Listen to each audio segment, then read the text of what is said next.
Bienvenidos a esta segunda edición de nuestra podcast sobre cultura corporativa. Y hoy tenemos el honor de contar con la presencia de la doctora Zoila León Tovar. Doctora, un gusto tenerte en esta segunda edición. Y pues bueno, para abordar un tema apasionante que yo creo que es, bajo un punto de vista de los referentes en Occidente, y es un agasajo escucharte y con la pasión con la que nos hablas de todo el tema legal y normativo, ¿no? De todo el cumplimiento legal y normativo, que es materia de este diálogo. Muchísimas gracias. Un placer para mí que me hayas invitado a compartir aquí algunas inquietudes que tenemos. Claro, sí. y sobre todo, bueno, quiero empezar este diálogo platicando un poquito de tu experiencia para que nuestra audiencia sepa quién es la doctora Zoila León. Muchas gracias.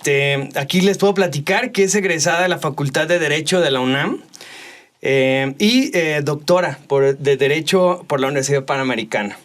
Por otro lado, también preside la Academia de Derecho Mercantil de la Facultad de Derecho de la Universidad Panamericana y, bueno, autora de más de 11 libros que entre los que destacan Gobierno Corporativo, Contratos Mercantiles, Pactos Societarios, ¿no? El Arrendamiento Financiero en el Derecho Mexicano y Sociedades Mercantiles, entre otros.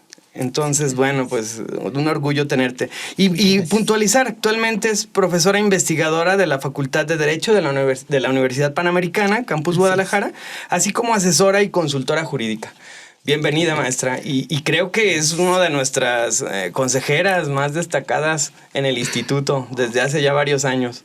Entonces, bienvenida, maestra, y un gusto tenerte para platicar sobre este tema tan apasionante que es el cumplimiento legal y normativo, ¿no? Con todo gusto, por supuesto, es uno de los temas no solo apasionantes, sino del día a día necesarios, fundamentales para las compañías. Y fíjate que para iniciar el diálogo, sí quiero que nos platiques un poquito con tu experiencia, cuál ha sido la evolución de todo el contexto legal y normativo en México en los últimos años. ¿Cómo lo sientes que va evolucionando al ritmo de la tendencia internacional o sientes que vamos un poco lentos en la reacción para incorporar todas las tendencias? Mira, yo te diría lo siguiente. El marco regulatorio en México podríamos ubicarlo en dos vertientes. Una brevísima que no me voy a tardar mucho porque nos interesan las empresas más bien, pero sí. ¿Cómo está el marco regulatorio de México o en México en el sector público? Quiero decirte que anteriormente, pues la regulación de México era bastante costosa, agobiante, no solamente para el microemprendedor, sino para las grandes empresas, las micros y las pequeñas. Poco a poco, con la influencia del derecho internacional, de Naciones Unidas, de la OCDE, en fin, pues ha venido mejorando. Y entonces, de manera voluntaria, comenzó el gobierno federal pues a hacer algunas mejoras regulatorias. Pero es hasta 2017, con la reforma de la Constitución, cuando ya se fija de manera obligatoria para todo el sector público federal la obligación de considerar esta mejora regulatoria y, por tanto, llevar a cabo políticas de desregulación, de flexibilización, tanto en legislaciones como en tramitología. Entonces, hay muchas cosas que ya hacemos de manera más fácil. Incluso hemos entrado al proceso de digitalización y ahora podemos obtener nuestra acta de nacimiento o los trámites para llegar a pedir el pasaporte prácticamente en línea. Perfecto. Esto es por lo que se refiere a la mejora regulatoria en México de la legislación en general y desde el punto de vista del sector público. Perfecto. Ahora, el tema que a nosotros nos ocupa especialmente es cómo es el marco regulatorio o cómo ha avanzado, cómo ha evolucionado este marco regulatorio de las empresas. Sí. Hay que decir que respecto a ese marco, sí que ha habido un cambio fundamental. Yo digo que ha habido un cambio de 180 grados, no digo 360 porque volvemos al mismo punto, claro, pero sí de 180 grados, y que ha sido conforme, por lo menos del lado del legislador, del lado del ejecutivo, conforme a las políticas de las tendencias internacionales. Muy bien. ¿Cómo lo vemos y cómo ha sido? Bueno, pues si nosotros nos situamos a finales del siglo pasado y vemos el régimen o el marco regulatorio de las compañías, realmente no tiene mucho que ver con el que estamos en el siglo XXI en la década segunda y casi ya en la tercera, ¿no?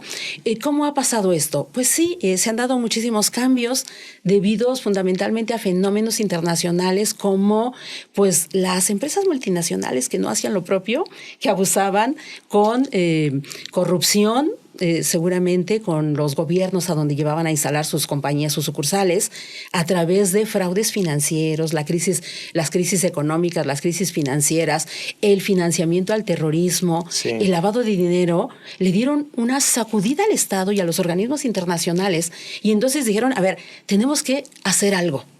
Yo recuerdo a Kofi Annan, casi ya en la culminación de su periodo como secretario de Naciones Unidas, que él decía que los terroristas eran fuertes, muy, muy fuertes. Decía, son organizaciones súper poderosas, pero no nos van a vencer. Tenemos que organizarnos, los estados tienen que estar bien conscientes y tenemos que salir adelante. Y entonces, esto se traduce en la emisión de nuevos tratados de convenciones internacionales anticorrupción, antiterrorismo, antilavado de dinero y imposición de nuevas obligaciones a los estados para que ellos a su vez elaboren sus propias leyes. Uh-huh. Esto al mismo tiempo viene generándose o gestándose otro fenómeno, varios fenómenos. Por un lado, el gobierno corporativo que sabemos de la década de los 80 y 90 ya viene fuerte. Sí. Luego viene la responsabilidad social corporativa. Los derechos humanos también se van a conjugar con esta nueva situación que se está dando a nivel internacional y entonces se comienza a producir un conjunto de obligaciones totalmente nuevas para las empresas, nuevas leyes que de verdad yo les digo a mis alumnos, en el siglo pasado ni soñando pensábamos que teníamos que hacer un expediente de revisión para saber si el bien que estoy arrendando es o no, me pagan con una fuente lícita o no lícita, que le tengo que informar a la UIF, que además tengo que hacer una serie de debidas diligencias para que yo como sujeto de derecho esté cumpliendo con la ley y no vaya a tener complicaciones que incluso hasta una extinción de dominio, ¿no? Claro. Que eso ya está preocupando. Sí. Entonces, ¿cómo va evolucionando el régimen regulatorio de las corporaciones? De manera agigantada hacia una re-regulación. Sí. Entonces, la característica, yo digo, avanza con varias características. Hay nuevas leyes, nuevas obligaciones totalmente nuevas o nuevas o iguales sanciones, pero muy agravadas. Recordarán ustedes recordarás el caso de el Mayan Palace. Es un caso muy triste de 2011, en donde una familia se va a celebrar el 15 de septiembre a Acapulco y un joven lleva su kayak, se mete al laguito y se electrocuta. Ahí hubo falta de debida diligencia, hubo negligencia del hotel. Sin embargo, pues los abogados pretenden defender a la compañía diciendo que aquí hay un contrato donde te liberan de responsabilidad. El asunto lo toma la Suprema Corte y comienza a revisar una serie de cuestiones, entre otras los derechos humanos, que no se puede renunciar, por ejemplo, o ni se puede transar sobre mi vida, y luego la negligencia que cometió esta compañía, y bueno, le imponen 30 millones y medio de pesos de sanción, ¿no? Sí. Que no se compara con la vida del joven, claro. Pero de todas maneras, pues es una medida de alguna manera ejemplar, aunque se supone que no hay sanciones ejemplares en el derecho, ¿no? Sí.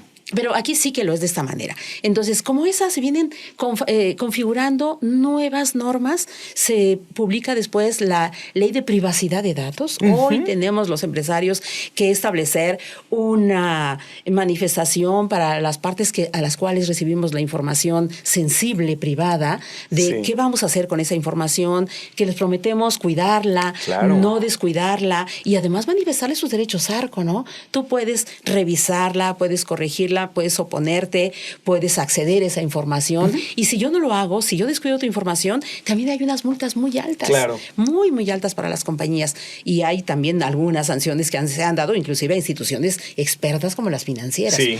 Entonces, estas leyes, la ley de antilavado de dinero, todo esto va configurando un marco regulatorio con características muy propias. La primera de ellas es la re-regulación. Sí. Es decir, una regulación exacerbada hacia las compañías, en general a las personas, pero en particular también ya se ventila hacia las personas jurídicas, las empresas, que son las sociedades mercantiles. Sí. Y esta regulación va justificada con el interés general, el interés público. Sí. Tenemos que proteger a la ciudadanía y entonces vamos a protegerlos a través de imposición de obligaciones, incluso de sanciones a las empresas.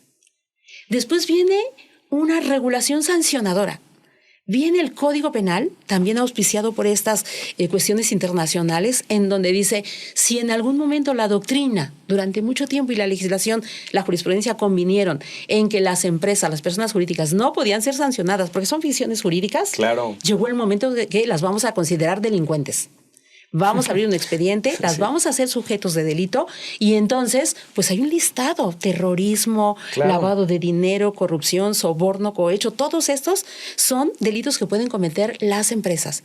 Y la consecuencia, pues es que les son imputables delitos desde multas graves, multas muy fuertes, sanciones como cierres de sucursales, cierres temporales, cierres definitivas, cierre de la empresa totalmente o la muerte, la disolución de la compañía como una sanción. Entonces también viene en ese sentido sancionador este marco regulatorio, ¿no? ¿Cómo está configurada la regulación de las compañías? Luego también viene otra característica, que es un marco regulatorio que, además de ser sancionador y además de ser de esta manera, es expansivo. Es decir, se ha venido una proliferación de legislaciones que eso va a dar pauta al cumplimiento normativo, al programa de cumplimiento normativo, porque no podemos las compañías tener a memoria o a memoria del presidente, del director o del abogado interno de cuál es el régimen jurídico al que estamos sometidas las sociedades, porque ya hay nuevas obligaciones totalmente inusitadas, novedosas. Inclusive de tendencia con el tema ambiental. Pero por supuesto, pensemos ustedes, hoy en 24 la Unión Europea ya tiene para las empresas la obligación de proporcionar informes sobre sostenibilidad. Y lo que comentábamos, proporcionar un informe de doble materialidad. Me vas a decir, en la cadena de valor, ¿qué estás haciendo para la sostenibilidad? Y además tu debida diligencia. Bueno, ¿y qué tiene que ver Europa con México? Pues que lo mismo que Estados Unidos con México, con su ley ley de prácticas corruptas, ¿no? Bueno, pues también los europeos dicen que las compañías que salgan que no sean europeas, pero que tengan negocios con Europa, también están obligadas a dar esos informes. Les aplica también. Entonces, este marco regulatorio se vuelve expansivo, sancionador, regulante exacerbadamente y pues no hace más que entender que ha cambiado bastante y que la compañía tiene que estar hoy por hoy pues en camino hacia ver cómo afronta estos riesgos legales. ¿Qué es el riesgo legal? Pues el riesgo legal es que la compañía incumpla la ley, una ley que a lo mejor no sabía que debía de cumplir, pero el incumplimiento de la ley o del desconocimiento, dice la propia ley, no excusa. La ignorancia de la ley no excusa su cumplimiento, así que de todas maneras te sancionamos y pues tener bien claro cuáles son estos. Claro que no toda la legislación mundial, pero si tú me preguntas, ¿cuál es ese marco regulatorio de las compañías? Bueno, pues partimos de la Constitución política, de los tratados internacionales en los que México es parte. Partimos de, si hablamos de empresas, de sociedades, de la Ley General de Sociedades Mercantiles, la Ley del Mercado de Valores, la Ley Cooperativa, las leyes especiales en general, las de fondos de inversión, en fin, leyes, las financieras, los códigos civiles de el Código Civil Federal, los estatales, el Código Fiscal, los impuestos, los que les apliquen, IEPS, IVA, sobre la renta, pero el Código Fiscal que está ahí en general, una serie de regulaciones del trabajo. En este año, hoy las empresas tienen que saber que tienen que aplicar y respetar, por ejemplo, la norma oficial, creo que es la 35, sobre disminución o mitigación de riesgos psicosociales. Sí, claro. Los cuidados del teletrabajo, de las enfermedades y de los trabajadores de teletrabajo, ¿no? Entonces, todas estas cuestiones que dicen, a ver, espérame, apenas estoy viendo las reformas a lo mejor de la ley de sociedades, de las asambleas electrónicas, que no me impactan mucho y ya me tienes otras cosas. Bueno, pues sí, este régimen es un poco también selectivo, pero comprender que tenemos que hacer todo. Entonces, es así. Y lo triste del caso, si se puede llamar lo triste del caso, es que a veces no hay una comprensión de toda la dimensión. Claro. Porque si lo hubiera, tal vez estaríamos más ocupados, pero también hay otros problemas. Pero el tema aquí fundamental es que si las compañías no están entendiendo esta evolución, pues no solamente se pueden quedar atrasadas, sino que el cumplimiento normativo como un pilar, como un principio, yo lo tengo dentro del gobierno corporativo, si no se cumple, si no se atiende, si no se convierte incluso en un objetivo de la empresa, entonces, pues la compañía, su modelo de gestión empresarial puede temblar, Claro. su permanencia de su vida, su sobrevivencia, la obtención de ganancias, que eso es lo que quieren, el incremento del valor, los socios, claro, pues se va a o riesgo, ser acreedor, ¿no? a sanciones importantes, ¿no? Claro, que las pueden poner en predicamento. Claro. Y vean, les voy a platicar, si me lo permites, no, por favor. Casos bien interesantes. A partir de este siglo, especialmente con los derechos humanos, las compañías tienen de verdad que ver los derechos humanos. Yo vi 2 amparos muy interesantes. 2 compañías en la Ciudad de México publican en un periódico, se solicita mesera, 30 años de edad, atractiva, de buen ver, casi 30, ¿cómo dicen? 60, 90, ¿no? Y alegre, que le guste atender a la gente. Y luego otra de manera similar. Bueno, uno dice, pues tiene derecho a contratar a quien quiera. Claro. Es más, hay una norma oficial que dice que mi debida diligencia significa que tengo que tener cuidado de quien contrato. Pero el derecho humano de libertad de trabajo y acceso al trabajo también está ahí. Entonces, unas asociaciones, unas ONG de igualdad de género, de no discriminación, promueven amparo junto con 4 personas físicas por discriminación, por violación al derecho al trabajo. La Suprema Corte atrae el asunto por la trascendencia y la importancia, les concede el amparo y ordena a las compañías que dejen sin efecto esos anuncios, esas publicitaciones o ofertas de trabajo para que elaboren unas nuevas sin poner estos requisitos. Porque claro, uno lo ve fríamente y dice, pues sí, a mí me discrimina porque hace mucho tiempo, ya décadas, casi un lustro más, que pasé de los 30 años, ¿no? Yo tengo 66 años, entonces, pues sí me estás discriminando porque a lo mejor puedo ser tan eficaz. Oye, no soy tan alegre, pero a lo mejor soy muy eficiente. Entonces, ¿hasta dónde trasciende este cumplimiento, no, más bien el régimen, este marco regulatorio de las compañías?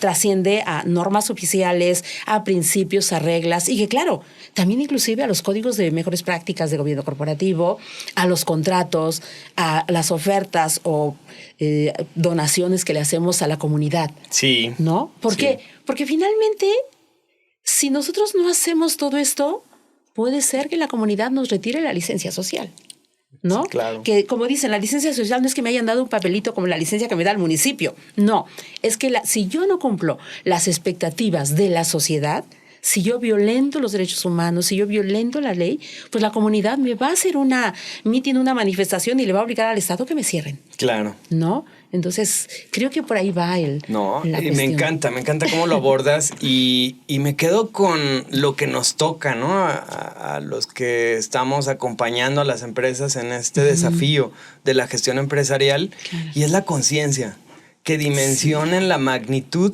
de este elemento que para el instituto, como tú sabes, tenemos un marco de referencia que estamos a punto de publicar este año, donde identifica 11 elementos en la gestión, 11 desafíos que tenemos que atender. Y el 6º es el cumplimiento con el marco legal y normativo. Claro. Entonces, yo me quedo con eso, el compromiso que tenemos que adoptar como empresarios o como funcionarios, como ejecutivos de las empresas, como asesores, a esta conciencia para atender de manera responsable este tema. Y fíjate que justamente esa conciencia que tú dices es uno de los grandes desafíos del cumplimiento normativo. Porque uno dice, bueno, si de verdad es tan importante, ¿por qué las compañías no tienen todas implementado de la noche a la mañana el cumplimiento normativo?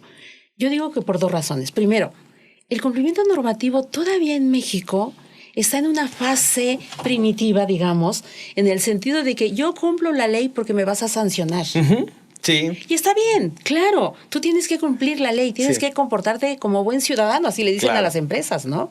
Pero no debes de cumplir la ley solamente para que no te sancionen.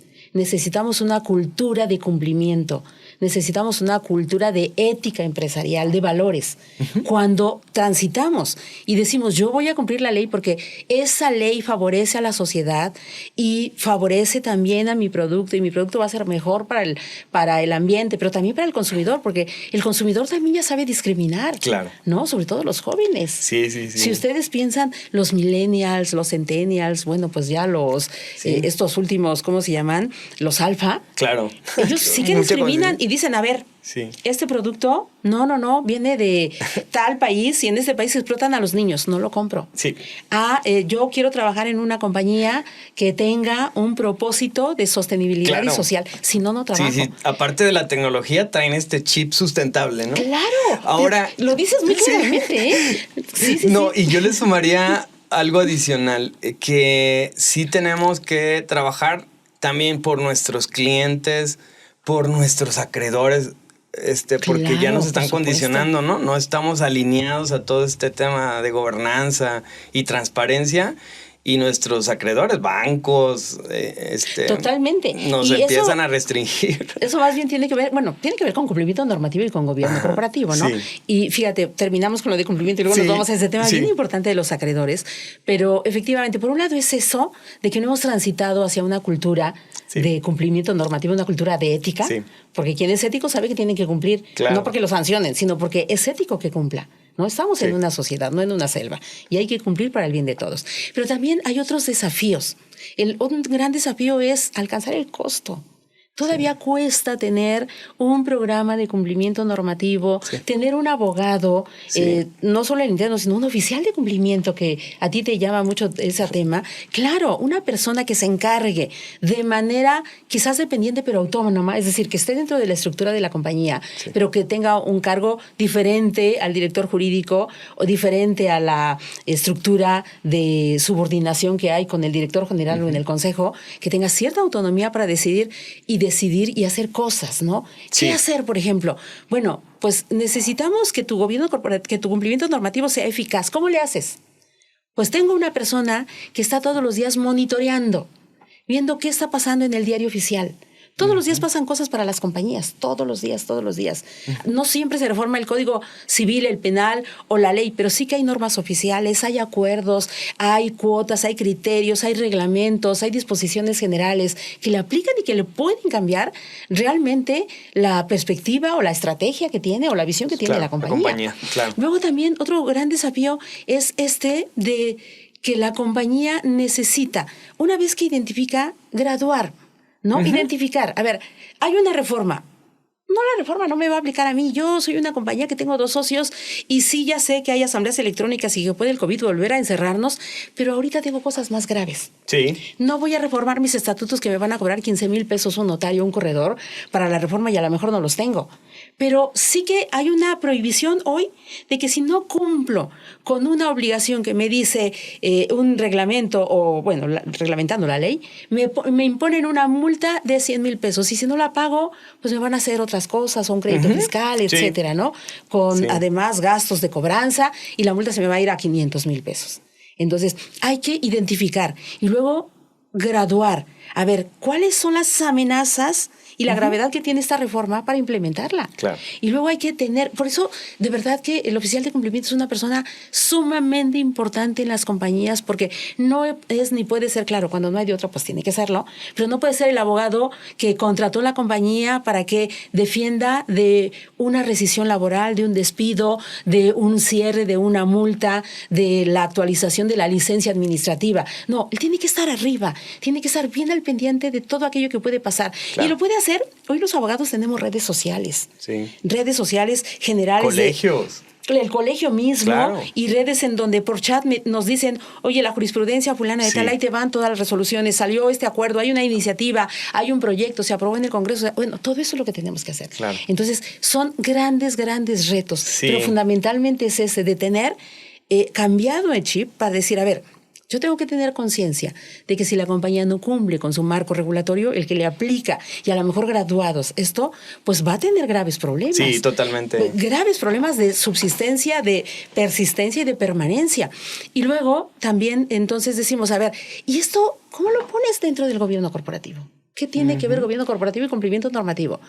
Bueno, pues el cumplimiento normativo, incluso que ya hay normas, estándares internacionales, ¿no? El 37.301, que es certificable para que venga un tercero y me diga que yo estoy cumpliendo o tengo por lo menos mi programa de cumplimiento normativo, que además me va a ayudar en materia de sanciones de carácter administrativo y hasta penales. Sí. Me puede reducir la pena a la 4ª parte por un delito imputado a la sociedad y pueden liberarme de una sanción de soborno de cohecho. Sí. Si yo cumplo, entre otras cosas, con el cumplimiento normativo, no hay otra serie de normas. Totalmente. Pero bueno, entonces, pues sí, el gobierno corporativo, pues ustedes recordarán, es este sistema de dirección y de control de las corporaciones, de las sociedades. Sí. Pero un sistema que tiene que ver con las responsabilidades, con la transparencia, con el cumplimiento normativo, con la distribución de atribuciones de las compañías, con acceso a la información, ¿no? Rendición de cuentas, etcétera, etcétera. Bueno, Sí. pues para que esto suceda, para que los empresarios, sobre todo el accionista, mejor dicho, que ha aportado dinero a la compañía y tenga la convicción de que están haciendo bien su trabajo los administradores, necesita información. Claro. Y necesita que hagan su trabajo los administradores. Y una de las cosas que hacen los administradores o deben de hacer ahora es el cumplimiento normativo. Sí, un tema fundamental. si recuerdas, Ángel, desde 2018 el Consejo Coordinador Empresarial estableció en su código, que le cambió el nombre, Código de Principios y Mejores Prácticas de Gobierno Corporativo, que una nueva función, que en realidad ya la tenía, pero que ahora se pone para que la destaquemos, que tiene el Consejo de Administración o el órgano de administración, es el riesgo y cumplimiento. Totalmente. Y es una de las esas funciones son principales. No solo los riesgos país, riesgo climático, riesgo de riesgos sociales o operativos, ni crediticios. El riesgo del incumplimiento, que es el riesgo legal. Totalmente. Así que tenemos que estar en esa tesitura y el gobierno corporativo pues sí que está muy de la mano, porque si no, si en el gobierno corporativo falla esa función de riesgo y cumplimiento, entonces no se da. Entonces, ¿qué es lo que pasa? Perfecto. Que el riesgo y cumplimiento refuerza como principio, pero también el gobierno corporativo tiene esa función. Entonces, es una simbiosis bien interesante. Muy interesante. Yo le llamo un círculo virtuoso claro. entre gobierno corporativo y cumplimiento normativo. Sí. Y fíjate que me quedo también para pasar a otro tema que ya no lo abordaste, pero quiero puntualizarlo. Pero antes de abandonar este tema, me matizaste el concepto, pero yo lo digo muy simple: la ignorancia no nos exime del delito. Entonces necesitamos prepararnos y como empresarios, como empresa, para detectar todos estos marcos normativos o leyes que nos aplican y que su incumplimiento nos puede llevar a una situación comprometedora. Entonces, para pasar a otro tema, me encantaría que abordemos también, que sé que te encanta el tema y tienes un libro destinado a eso, y es los pactos societarios, ¿no? Los acuerdos entre accionistas. Y lo quisiera focalizar a las empresas de familia que hacen sus protocolos y al final son pactos societarios, de socios. Claro. Y que me platiques un poquito tu experiencia en ese sentido, ¿no? Porque muy pocas familias, incluso no familiares, empresas de socios, de amigos que se asocian en una compañía, dejan de lado esos acuerdos y que a la larga generan conflicto que pueden poner en riesgo la continuidad del negocio. ¿Sí? Esas indefiniciones. Entonces quisiera que me platiques un poco de tu experiencia en esos pactos societarios y cuáles cláusulas o cuáles temas son los más sensibles. Por supuesto. Sí, los pactos societarios pueden ser parasociales o estatutarios. Y tú te refieres a los que estaban por fuera de estatutos, algunos que pudieran incluso elevarse a estatutos. Sí. Esos pactos parasociales o estatutarios o societarios también les llaman convenios de accionistas o acuerdos de accionistas cuando son específicamente de accionistas. Pero la gran mayoría de la doctrina le llama pactos. Y ¿estos para qué se hacen y por qué se hacen? Bueno, originalmente, y brevemente te lo voy a comentar para que nuestro público los comprenda mejor. Perfecto. Es que originalmente, y estoy hablando del siglo XX, en los albores y todavía desde el siglo XVIII, estaba prohibido que los socios hicieran acuerdos de cómo votar en asamblea, que hicieran acuerdos incluso de venderse las acciones o no, particularmente de voto, pero esos pactos parasociales estaban prohibidos. Y las exigencias del tráfico comercial y de los acuerdos de socios, la estructura de la sociedad, en donde siempre hay una mayoría que opaca a la minoría, que a veces abusa de la minoría, pues hizo como causa primera el buscar unos acuerdos entre socios por fuerita, 2 socios y no los 3, 4 y no los 5, 20 y no los 50, para decir, a ver, entre nosotros nos vamos a poner de acuerdo cómo vamos a llegar a la asamblea de accionistas. Y todos vamos a votar reprobando los estados financieros.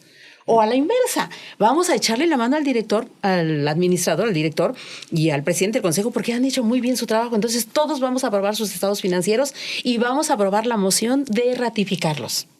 O vamos a ejercitar una acción de responsabilidad y vamos a votar porque se ejercite esa acción. Pero esos acuerdos entonces se hicieron fuera de estatutos, eran totalmente ilegales. Después, en las bolsas de valores, pues se empezaron a hacer esos pactos con sociedades cotizadas y se empezaron a admitir. Hoy en México son perfectamente válidos, tanto en sociedades que cotizan como en las que no lo hacen. Perfecto. Y además se ha ampliado su objeto. El objeto no solamente es controlar o evitar el control de la compañía o hacer contrapeso con la mayoría, ¿no? No es ese juego de poder, sino que también es la preservación de la empresa. Claro. ¿Cómo preservamos una empresa a través de un pacto de socios? Imagínense ustedes que hay un empresario que tiene solamente su compañía, en donde su socia es su esposa y a lo mejor tiene también de socio con una acción a su único hijo. Y es un empresario todo echado para adelante, con la vida resuelta y además tiene la idea de que su hijo único sea el sucesor de la empresa. Porque pues para eso lo ha preparado y el hijo está, por supuesto, que a veces no se da el caso, pero está comprometido con la compañía. Y este señor que tiene 50 años fallece, le da un infarto. La señora que tenía 40 años y que tiene su hijo de 22 años, se casó muy joven, pues todavía está en esa plenitud de la juventud, se puede decir. Claro que le entra con muchas ganas al trabajo, pero a los 5 años se casa. La compañía no tenía ningún candado, ninguna previsión estatutaria, ningún acuerdo por fuera del esposo con su esposa de que si él fallecía, pues y si ella se volvía a casar, las acciones no se podían tener o pasar para el nuevo esposo, para los hijos o para la nuera en el caso del esposo, ¿no? Etcétera. Entonces, cuando eso sucede, bueno, pues hay nuevos intereses. Claro. Una familia ya no es la familia original, la fundadora. Entonces, ¿qué necesitamos nosotros para preservar eso? O el caso de que no se muere, está aquí con sus 3 hijos, que además, como un padre magnánime, les da terceras partes a cada uno, 2 hijos y él, ¿no? La esposa tiene otras cosas, otros intereses y ella no la hace accionista. Pero a ellos 3. Y de pronto los hijos crecen, se casan, y sus esposos, esposa y esposa que son ajenos a la familia, que tienen intereses particulares de su familia chiquita y no de la familia extendida del fundador, pues empiezan a buscar de, a ver, esa empresa que produzca. Yo veo que tu papá ya se compró tal cosa, veo que tu hermano que está en la compañía ya cambió de casa, se va hasta Dubái, se pasa por allá y no veo que haya utilidades. A ver, vamos exigiéndoles. Bueno, ¿qué tal si nos juntamos los 2 hijos y vamos en contra del padre, ¿no? ¿Cómo resolvemos todas esas historias que ustedes saben que pasan en las compañías? Con pactos de socios. El pacto de socio, y tratándose de empresas familiares que coticen o no en bolsa, porque, repito, ya se permiten, la única diferencia es que si es una sociedad que cotiza, por ejemplo, Grupo Carso o Grupo Bimbo en Jalisco, los socios de Servige tienen un pacto de socios. A cada rato se publican porque la ley del mercado exige que esos pactos se den a conocer al público inversionista, pues para que sepa, ¿no? Entonces uno puede ir a internet y ve cómo los hermanos Servige y luego otros socios minoritarios han convenido no vender sus acciones en 3 años, darse derechos de preferencia, etcétera, ¿no? Entonces, eso lo sabemos porque la ley exige que se publiquen. Pero en las otras compañías, sobre todo en las familiares, que en México estamos hablando de un 97%, en el mundo un 70%, que además producen, si son micro, el 52% del Producto Interno, pues estas compañías son tan pequeñitas que los pactos de socios, pues si somos 2, no puedo hacer un pacto de socio con el otro, a menos que los subamos a estatutos. Claro que también se puede fuera, pero esos no se los voy a platicar. También se puede afuera, siempre y cuando sean lícitos, van a tener efectos entre los socios. Pero cuando son 3 socios, 5 socios, normalmente 4, 3 o 2, deciden aliarse para hacer un convenio para tener fuerza en la asamblea, porque ustedes saben que las decisiones que se tomen en la sociedad, en el consejo de administración, en la administración, pues se toman por el administrador que elegimos en asamblea. Claro. Entonces, si yo tengo la mayoría en asamblea, pues voy a tener el control en la administración, en las estrategias y en la política. Pero ese es el día a día. Esa es la administración de la compañía. Pero ¿qué pasa para el día de mañana? ¿Qué pasa cuando los hijos crecen, cuando se muere el fundador, cuando se casa nuevamente el esposo, que es o no socio, cuando hay nuevos hijos, cuando hay nuevos intereses? Los pactos parasociales son la medida ideal. Claro. Cuando viene un inversionista, un fondo, un ángel a lo mejor, ¿no? Un fondo de riesgo, un fondo temporal que dice, yo estoy aquí por 10 años. Bueno, pues él hace un pacto parasocial. Sí. Y entonces dice, muy bien, yo invierto en tu sociedad, te voy a dar 200 millones de pesos por 10 años y en 10 años tú lo que vas a hacer es, me devuelves, pero no los 200, me das 300 millones. Y si no me los puedes dar en cash, te sales a la bolsa en una oferta pública inicial. ¿Y qué tal? ¿No? Claro. Y eso está interesante. Sí, claro. Pero ahora, ¿qué hago con la familia? Con la familia lo que tengo que hacer es decirle a mi hermano que entre los dos vamos a hacer un pacto, que si él se casa nuevamente, que si sus hijos lo heredan, que si sus hijos son socios, primero me va a dar el derecho de preferencia a mí para que yo compre las acciones. ¿Por qué? No es tanto el egoísmo de la concentración de propiedad. Aquí hay un interés, un propósito que yo lo veo social y factible, que es la permanencia de la sociedad. Sí, claro, en el Cuando tiempo. ingresan nuevos socios y no tienen esta trascendencia, no comparten más que la visión del propósito, Claro, pero además propósito. la historia, el esfuerzo que ha traído la constitución de la sociedad y su permanencia, pues quieren utilidades. Sí. Y si no, quieren su capital. Y si les pagamos las acciones, la sociedad se descapitaliza. Claro. Entonces, hay que hacer pactos de sí. ¿Quieres salirte? Muy bien, yo te compro. ¿Cuáles son las referencias del precio? ¿En cuánto tiempo? ¿Cuánto tiempo le damos a la sociedad para que te las amortice? Si no puede, para que los socios tengan derecho de preferencia. Pero no se la vas a vender a cualquiera, porque a la mejor hasta la competencia viene, Sí, ¿no? totalmente. Entonces, son temas que en empresa familiar tienen una doble trascendencia.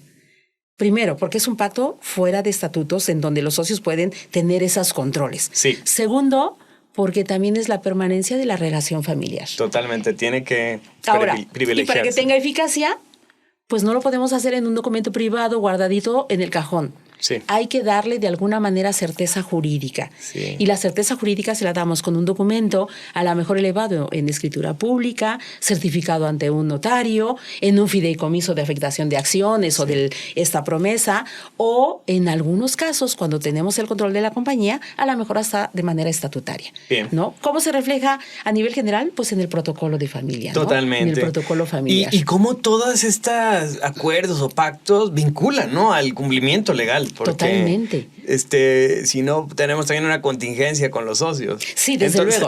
Ahora, pero la relación es que si solo lo dejamos en el protocolo familiar y no lo subimos a estatutos... Es un acuerdo de buena voluntad. Solamente es un acuerdo de buena voluntad. Totalmente. Sí. Entonces, me encantaba casi gastamos el tiempo, pero hay dos temas que a mí me encantaría que nos platicaras. Uno brevemente, que es toda la vinculación legal que tiene el gobierno corporativo, sobre todo si nos enfatizas en la responsabilidad de los administradores, que algunos consejeros, sobre todo independientes, no dimensionan el integrarse a consejos de administración cuando son legales o empresas públicas y no dimensionan el tema de la responsabilidad civil como administradores. Entonces, en eso, y algún otro tema que quieras compartirnos de toda la vinculación legal que tiene el gobierno corporativo.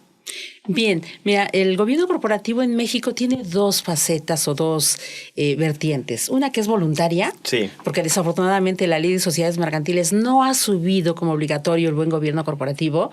Solo tenemos un comisario que sirve para dos cosas, para nada y para lo mismo. Y tenemos y otra que es el gobierno corporativo obligatorio. Sí. Obligatorio y también voluntario con el Código de Mejores Prácticas, ¿no? De principios y mejores prácticas. Pero del obligatorio. La ley del mercado de valores exige, igual que las del sistema financiero, que haya un gobierno corporativo un sistema de dirección y administración controlado, supervisado adecuadamente y, por tanto, que haya una responsabilidad en la gestión social, en la dirección y en la control del día a día y de pues, los bienes de la compañía. Entonces, si bien es verdad que da la libertad a los socios para elegir a quien quiera de administrador, sí pone pautas. Y entonces dice, por lo menos la ley del mercado de valores para las cotizadas, necesitamos que un 25% del número de consejeros del 100% de consejeros, sea consejero independiente. Pero, ¿qué queremos con un consejero independiente? Bueno, por definición, pues es aquel que no tiene vínculos patrimoniales de negocios. O de conflicto de interés. Ni de parentesco, ¿no? Es decir, que no tenga conflicto de interés con la compañía, porque entonces va probablemente a dudar y a girar la balanza hacia ese otro interés que no es el de la compañía. Y los consejeros no los queremos solamente que no tengan conflicto de interés, lo queremos proactivos. Sí. Queremos que se informen. Queremos que lo que dice la ley del mercado de valores, la ley del mercado de valores tiene una cuestión bien interesante. Dice que los consejeros, en general todos, desde luego los independientes también, tienen deberes fiduciarios. El deber de diligencia y el deber de lealtad. Ahí está el conflicto de interés. No puede tener conflicto de interés. Tiene que guardar confidencialidad. Por eso es que comprenderán que un consejero de un banco no puede ser consejero de otro banco. Claro. ¿No? Pero pueden ser de otras compañías, sí, consejeros. Bueno, pero deberes de diligencia, ¿qué significa eso? Que el consejero tiene que estar consciente que cuando va a una junta va debidamente informado del orden del día, de los temas, que la sociedad también le proporcione información. Fíjate, Ángel, que yo he participado en 2 consejos de administración como consejera independiente y no me han soltado información. Claro. Y es duro, porque entonces llegas como invitado de piedra. Y más que se concretan a estados financieros y yo no los vi. Claro. Yo pido a la persona correspondiente y sí, te los vamos a mandar, abogada, y termina no mandándolos. Sí. Entonces, termino hablando de los temas que yo conozco y sí participando, pero a veces es una cosa dual. Sí, por un lado, el consejero tiene que entender que si no cumple sus funciones, hay sanciones de la ley del mercado de valores. Sí. Hay sanciones de multas muy fuertes. Por ejemplo, si un consejero no va a una asamblea y no se le da la dispensa de la asamblea, 20,000 UMAS. ¿Qué tal? De sanción. Hay sanciones de 100,000 UMAS. Y hay también delitos. Entonces, los consejeros, por la falta especialmente de lealtad, pero también por la diligencia, claro. Si son negligentes, tienen la responsabilidad de daños y perjuicios. ¿Cuándo se eximen de eso? Bueno, la propia ley del mercado de valores alude a la regla del juicio del negocio empresarial. Es decir, que hay temas en los que pues es difícil atribuirles responsabilidad. Sí. ¿No? Como, por ejemplo, yo siempre pongo el ejemplo de Comercial Mexicana. ¿Cómo imputarle responsabilidad a aquellos que decidieron cuando quebró Comercial Mexicana, que pidió su concurso, responsabilidad por haber puesto todos los huevos en la misma canasta? Sí. Comprar futuros derivados. Claro. Bueno, es una regla del juicio del negocio. Empresarialmente, yo creo que sí pasa el test de diligencia, porque seguramente se asesoró de auditores, de contadores y todos que le dijeron, mira, la cuestión económica en México va terrible, así que cómprate, endolarízate, porque al final del día, del año, vamos a estar con el dólar hasta arriba. No pasó, desde octubre no pasó, y entonces se vio en los aprietos que se vio. Pero sí que hay una cuestión de que deben de entender que su responsabilidad es, primero, de confianza. Y eso de confianza tiene mucho que ver. Los socios depositan en ellos el patrimonio de la sociedad. Claro. Lo que ellos aportan. Depositan la confianza de que ellos van a cumplir los objetivos de la compañía, el objeto social, que van a incrementar, o por lo menos hacer los mejores esfuerzos para incrementar el valor de la compañía. Y ellos tienen que estar bien responsables ahora y bien conscientes de que lo van a hacer en 2 conceptos. Para el beneficio de los accionistas y el beneficio de la sociedad. Claro. Es decir, esta cuestión del efecto positivo del entorno no tiene vuelta. Sí, de los terceros legítimamente interesados. Ya es una obligación. Ahí están los terceros interesados. Los consejeros independientes tienen que velar antes que el accionista por los acreedores, por los accionistas, por los inversionistas, por los trabajadores, por los bancos que les deben. Es decir, tienen que honrar eso y hacer todo lo que se tenga que hacer antes de ver, desde luego, por el accionista. Totalmente. No, encantadísimo con toda esta visión. Y nos queda poco tiempo, pero me encantaría tu opinión para cerrar esta primera parte de la intervención, porque ya te estoy viendo en otra invitación que vamos a hacerte Con mucho gusto. sobre toda esta tendencia de la tecnología y la inteligencia artificial.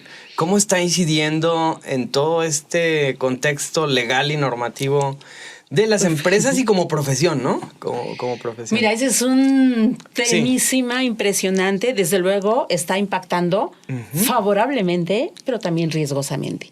Hay muchas preocupaciones en el mundo sobre este tema. Ya la Unión Europea, Chile, Colombia, los países están tentados a empezar a regular, porque hay varios problemas. La inteligencia artificial tiene infinidad de cosas favorables para la persona humana, desde luego para las empresas, no se diga.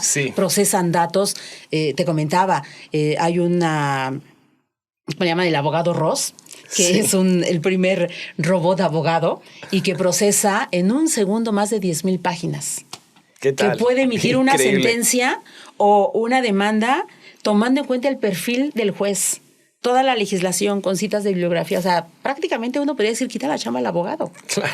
¿No? Pero por otro lado, lo que está haciendo en realidad, y eso es lo que tenemos que entender, que la inteligencia artificial tiene que utilizarse para beneficio de la humanidad. Ese sentido humano que no lo va a quitar, por mucho que dicen que razona y que entiende las emociones y los sentimientos, nunca va a sentirlo. Aunque veamos esa película de que lloraba ahí un robot, de todas maneras no va a tener eso. Y principalmente la innovación, la creatividad. Hay alguna creatividad que es logística. Es así. De la lógica sí la va a comprender, pero la lógica a veces no se lleva con la innovación, no se lleva con los sentimientos. Y esa parte es la que ahora nosotros tenemos que cuidar. Bien. Las empresas tienen que aplicarla, y la están aplicando la inteligencia artificial ya, para evitar que las personas hagamos trabajos mecánicos. Trabajos que podemos hacer en mucho tiempo, ellos lo van a ahorrar. ¿Cuál debe ser y cuál es el objetivo de la inteligencia artificial? Aprovecharla para tener mayor capacidad productiva, para tener mayores rendimientos y aprovechar el talento humano. Perfecto. Eso que no se aprovecha. Ahora, te decía, tiene sus riesgos y tiene sus sesgos, desde luego. Claro. La inteligencia artificial se ha probado que... Creo que hubo un experimento inclusive para determinar y captar personal de trabajo, y alguien que introdujo los datos, por alguna razón, estableció una distinción entre hombres y mujeres, y entonces cuando selecciona a una mujer le pone un salario menor que al hombre. Entonces hay un sesgo, ¿no? Eso es lo que tenemos que tener cuidado de la inteligencia artificial. Totalmente. Pero que si la podemos hacer porque de una toma la estadística, manera, entonces puede... Y la estadística torcida, sesgada. Por eso digo, hay cosas que la inteligencia artificial, por lo menos hasta ahora, no va a poder hacer. Afortunadamente. Pero está aquí, hay que aprovecharla. A nuestros alumnos hay que decirles, no se les prohíbe. Al contrario, utilícenla, pero utilícenla bien. Y utilícenla en su propio beneficio para hacer esa creatividad, ese talento que hoy decíamos los centennials y estos dicen, yo soy un hombre súper tecnológico, que además quieren tomar decisiones. Claro. Ellos ya no son los niños como nosotros, yo soy de los bloomers. Que se subordinan, ¿no? 8 horas, si quieres 12 horas estoy en una compañía y estoy feliz trabajando y sola. No, yo sé, no, yo no aguanto 8 horas en una oficina. Yo quiero estar fuera, quiero tomar decisiones, quiero compartir las decisiones contigo, pero quiero tomarlas, ¿no? Entonces, es una decisión que las empresas están tomándolas, aunque unas con mucha cautela. Totalmente. Entonces, el tema de la resiliencia, de veras que hay que tomarlo ahorita con el tema de la inteligencia artificial. Padrísimo. Pues, maestra, agradecerte infinitamente la oportunidad que nos ofreces como instituto de platicar contigo, de poner sobre la mesa todos estos temas de tendencia y que nos alertan, nos deben de alertar para hacer mejor el trabajo que se nos encomienda de gestionar la vida corporativa. Entonces, pues agradecidísimo y estoy convencido que te tenemos que volver a invitar para abordar todos estos temas sensibles que hoy tocamos de manera superficial. Con todo gusto. Muchísimas gracias por la invitación. Fue un placer estar contigo, Ángel, con este Instituto de Mejores Prácticas que hace su labor todos los días, su granito de arena, porque las empresas sean mejores, porque sean más transparentes, porque los directores estén y los consejeros más preparados y porque tengan esa tendencia también hacia la sostenibilidad que ahora es irreversible. Muchísimas gracias. Al contrario, gracias a ti y muy orgullosos de tenerte como parte de nuestro consejo del instituto y que nos jales las orejitas también. Claro nos orientes cómo tenemos que reenfocar todo este trabajo que estamos haciendo en beneficio de la sociedad. Con muchísimas mucho gusto. Gracias. Muchas gracias a ti. Hasta luego.